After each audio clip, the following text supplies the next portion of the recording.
Welcome to the Explainer. Okay, let's be honest. Does the word division make you break out in a cold sweat?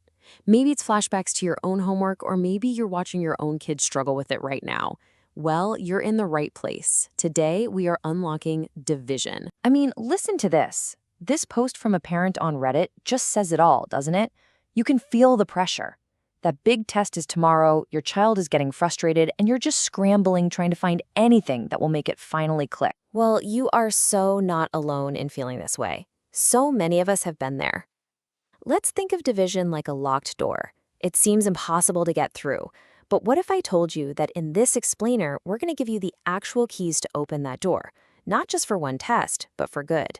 All right, here is our very first key. And honestly, this is the master key. It's the big secret to all of this. Ready? Division is just multiplication backwards. That's it. If you can help your child really truly get this one idea, it changes everything. Now, the fancy math term for this is inverse operations. But all that really means is that they're opposites. They undo each other. Think about it like tying and untying your shoes. Multiplication ties groups together to make a bigger number. Division unties that bigger number right back into those same equal groups. I just love this little quote from a teaching resource on Twinkle. Thinking of them as best friends, it just makes the whole concept so much friendlier, you know? It's way less scary than inverse operations. Okay, let's actually see these best friends in action. On the left, you've got 4 times 5 equals 20. Simple enough? Now look at the right. 20 divided by 5 equals 4. Do you see it? It's the exact same 3 numbers. They're just shuffled around. This whole thing is called a fact family. And this is where the magic happens. Because once your kid knows that 4 times 5 is 20, they actually get 3 other math facts totally for free. They get 5 times 4, 20 divided by 4, and 20 divided by 5. That's not just a small trick. That cuts the amount of stuff they have to memorize by almost 75%. So now we've got the master key. It's time to fill up our toolkit. Let's walk through 4 super practical, proven strategies that your child can use right away to solve pretty much any division problem you throw at them. First up, a strategy called repeated subtraction. Now, a lot of the sources we looked at say this is one of the easiest ways for kids to start out. Why? Because it's built on something they already know how to do, subtract. It's not a scary new concept. So here's how you tackle 12 divided by 4. You just start with 12, and you keep subtracting 4 until you hit 0. So 12 minus 4 is 8. Great. Do it again. 8 minus 4 is 4. One more time. 4 minus 4 is 0. Perfect. How many times did we subtract 4? We did it 3 times. So the answer is 3. It's just a simple step-by-step process. Okay. Our second tool takes that same idea, repeated subtraction, and it makes it visual, which is a huge help for a lot of kids. We're going to use a number line. It basically turns subtraction into these little jumps backward. So let's say we're solving 15 divided by 5. You find 15 on your number line. Now you just take jumps of 5 backwards. So one jump lands you on 10. A second jump lands you on 5.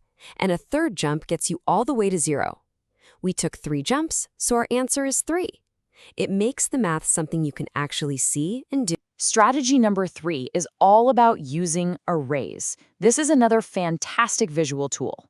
And an array is really just a fancy word for organizing things into neat, equal rows and columns. Think of a sheet of cookies or a pack of stickers. For 12 divided by 3, you'd arrange 12 little dots or pennies or whatever you have into 3 equal rows. Then you just count how many are in each row. You'll see there are 4. And here's a brilliant teacher tip. Use something from your kitchen, like a muffin tin or an egg carton. It's a perfect real-world array they can actually touch and use. And for our last strategy, we're coming full circle, right back to where we started, with those fact families. Once the concept clicks, this becomes the ultimate shortcut. So let's say we need to solve 18 divided by 6. How do we do it? You just flip it. You turn the division problem into a multiplication question. You ask, hey, 6 times what gives me 18? If your child has been practicing their times tables, a little light bulb will go off. Oh, 6 times 3 is 18.